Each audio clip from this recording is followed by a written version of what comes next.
Olá, tudo bem? O meu nome é Alisson Alves e estamos de volta em mais um vídeo aqui no canal. O vídeo de hoje é um pedido da inscrita aqui no canal, Yara. Ela que há um tempo atrás pediu para que se falasse sobre Carla Kurtz. Então, se quer conhecer o futuro padroeiro da internet, assista esse vídeo até o final. Bora lá?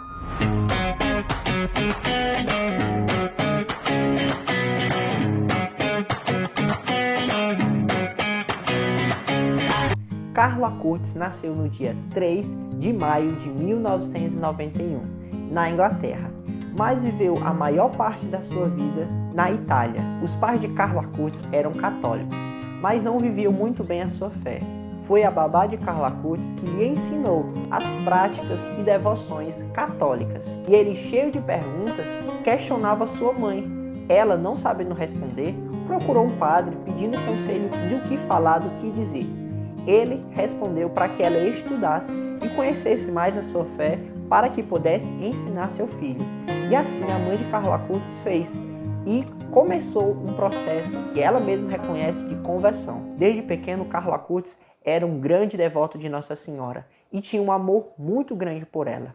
Aos 7 anos ele se consagrou a Nossa Senhora e mais lá na frente, quando foi lhe perguntado se ele tinha alguma namoradinha, se ele tinha alguma paixão, ele disse que Nossa Senhora era a única mulher de sua vida. Ainda antes de completar 7 anos, começa a desenvolver um desejo muito grande de comungar, mas ele não podia por conta de sua idade. E ele insistiu tanto, mas tanto, que seus pais foram pedir uma autorização especial ao bispo para que pudesse comungar. O bispo então tem uma conversa com Carlos Kurtz e percebe naquela criança de 7 anos uma fé verdadeira e uma reta intenção daquele desejo, e permite, desde que ele não comungasse na cidade de Milão, que era onde morava, mas numa igreja mais reservada, para que aquele ato não gerasse escândalo ou chamasse muita atenção que não era devido. E assim a família de Carlos Kurtz fez. E a partir daquele dia, ele frequentemente ia à Santa Missa e também comungava. Um fato interessante é que ele sempre, ou antes da missa ou depois da missa, ia para o sacrário adorar a Jesus Eucarístico. Juntamente com esse amor à Eucaristia e à Santa Missa, Carlos Kurtz também era um grande devoto de Nossa Senhora. Desde pequeno, constantemente estava rezando o Santo Rosário. E o título de Nossa Senhora que ele mais tinha carinho e amor era de Nossa Senhora de Lourdes e Nossa Senhora de Fátima. Carlos Kurtz buscava se confessar uma vez por semana e era um grande devoto também de seu anjo da guarda e de São Miguel Arcanjo.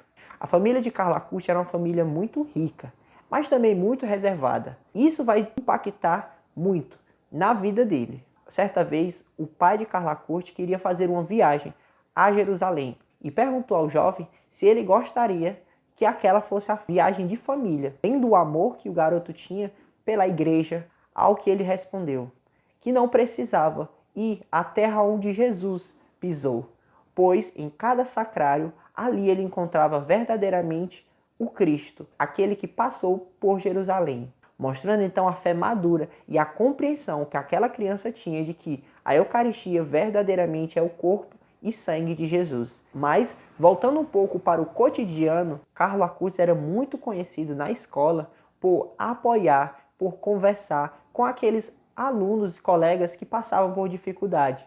Sejam, por exemplo, que os pais estavam entrando em divórcio, sejam aqueles que sofriam bullying por terem alguma deficiência. Carlos Kurtz era muito atuante e defendia aqueles que precisavam ser defendidos. Com o passar do tempo, que foi crescendo, e de sua babá, ele recebeu um outro babá, seu nome, Rajesh Murra, algo do tipo. Esse homem, ele era indiano e havia vindo para a Itália em busca de emprego. E, pelas suas habilidades, foi contratado pela família para que acompanhasse Carla Kurtz no seu dia a dia. Ele, por ter nascido na Índia, tinha uma religião propícia daquele território e desconhecia a fé católica. Carla Kurtz amava tanto a Jesus que falava dele constantemente. E aquelas conversas com o seu babá começaram a despertar nele um interesse para conhecer quem era Jesus, sua história, por que o garoto acreditava tanto. Isso fez com que o seu babá, com o tempo, desejasse ser batizado e isso aconteceu. ele se converteu, foi batizado e começou a participar da Santa Missa. E não ficou aí. Um primo de Ragetes e também a sua mãe, ao conhecer Carlos Acortes, fez com que eles também quisessem conhecer a Jesus e assim também se converteram e se batizaram. É contado e testemunhado, e foi um dos atos heróicos da vida de Carlos Acortes, que em determinado dia, quando se fazia muito frio na Itália, ele passeando pelas ruas, juntamente com seu babá, encontrou uma pessoa em situação de rua.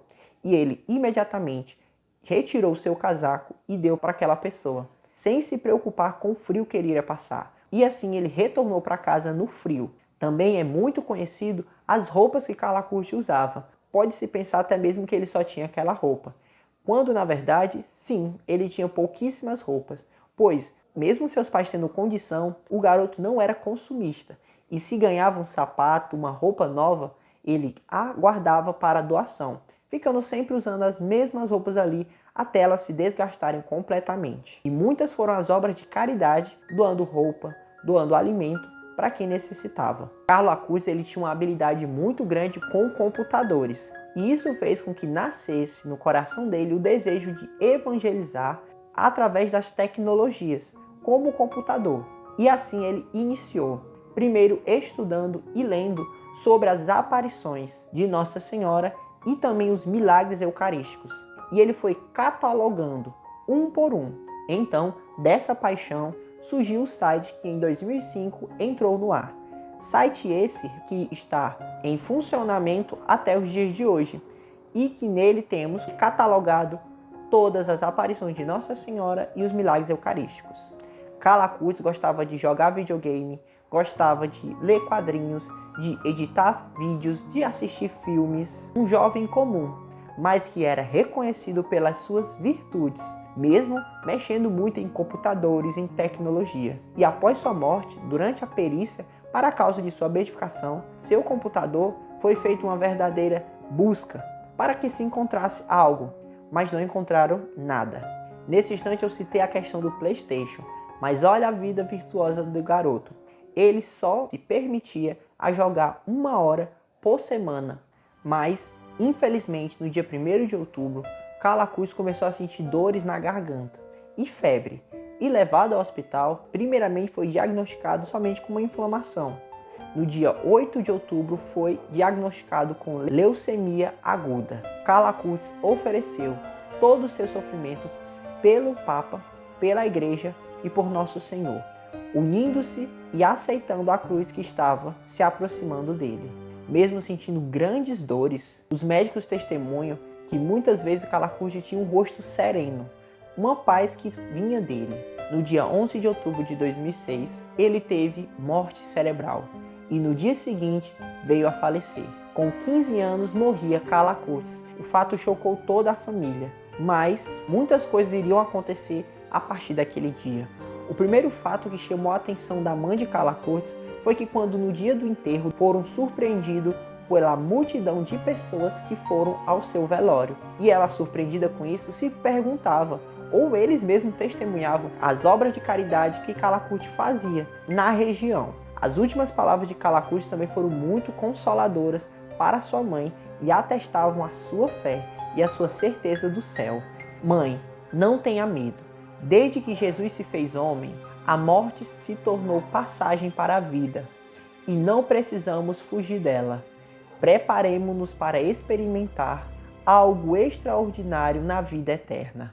Sua morte, é verdade, pegou todos despercebido, mas 2 meses antes, ele gravando o vídeo, em um determinado momento ele diz: "Estou predestinado a morrer", e sorri, talvez mostrando que ele já soubesse ou que ele vivia já preparado para o céu, que, como nós sabemos, a morte pode acontecer em qualquer momento. A vida de santidade de Carlos Acortes foi tão forte que em menos de 10 anos já se estava iniciado o processo para a sua canonização e investigação das virtudes. A investigação iniciou em 2013 e em pouco tempo ele se tornou servo de Deus, que é o primeiro passo nesta caminhada rumo aos altares. Em 2018 foram confirmadas suas virtudes heróicas, mostrando que ele sim foi um jovem virtuoso. E ele então se tornou venerável. Em 2020 foi permitido que ele se tornasse beato após a confirmação do primeiro milagre, que foi o reconhecimento da cura de uma criança com problema no pâncreas, através de sua intercessão. Essa criança é uma criança brasileira, então esse milagre aconteceu no Brasil, onde Mateus foi diagnosticada com pâncreas anular, uma doença neonatal que só poderia ser revertida através de cirurgia. Tudo que aquela criança comia, vomitava. Devido à sua pouca idade e também ser uma cirurgia muito invasiva, era necessário que a criança crescesse para que a cirurgia fosse feita. Aos 4 anos, então, Mateus ali ainda sofria muito com essa doença. E a cirurgia estava marcada para daqui a alguns anos. E assim, Mateus, juntamente com sua mãe e seu avô, foram a uma santa missa onde havia a relíquia de Calacutes. E ao final foram pedido que se fizesse uma fila e fizessem pedidos ao Calacute para que pela sua intercessão alcançasse um milagre. Então, o garoto nem mesmo esperou a mãe ou o avô pedir. Ele mesmo disse: parar de vomitar. Isso até mesmo emocionou a sua mãe e seu avô, que também pediram a cura do garoto. E, já na volta para casa no carro, o garoto já queria se alimentar de alimentos mais sólidos. E a mãe já sabia que aquilo poderia fazer com que ele vomitasse. Mas o milagre já estava feito, pois desde aquele dia, Mateus não precisou nem de cirurgia e nem de nenhum outro tratamento. Ele estava curado. E mesmo fazendo vários exames, foi comprovado que, milagrosamente, toda a doença que ele tinha no pâncreas desapareceu. Mas ainda era necessário um outro milagre. E esse milagre aconteceu em 2022, quando uma mulher andando de bicicleta se acidentou e dessa queda desenvolveu uma hemorragia cerebral. Levada ao hospital, imediatamente foi dito que ela tinha poucas chances de sobreviver. Mas a mãe daquela mulher tinha muita fé e visitou o túmulo de Calacutes e lá pediu a intercessão.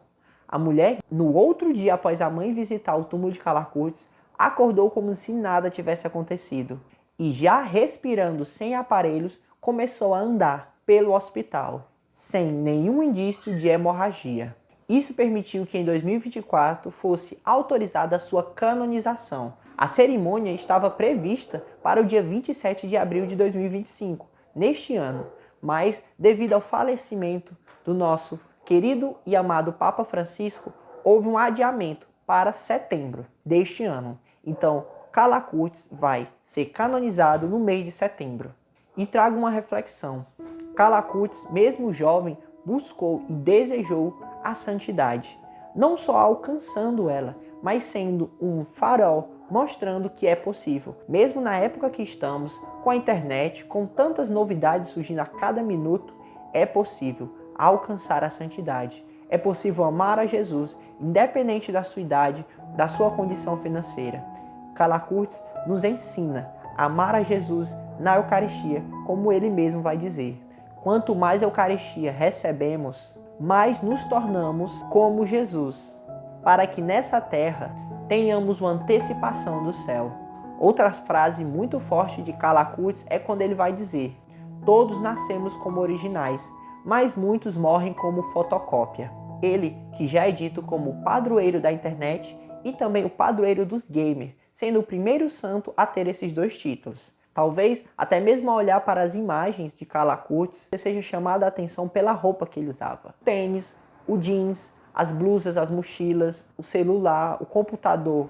Que não seja isso que nos fique, mas sim pelo desejo de santidade que esse garoto tinha.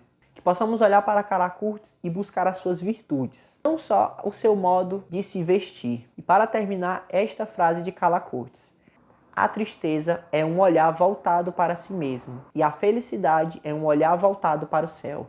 Calacutes, roga e intercede por nós.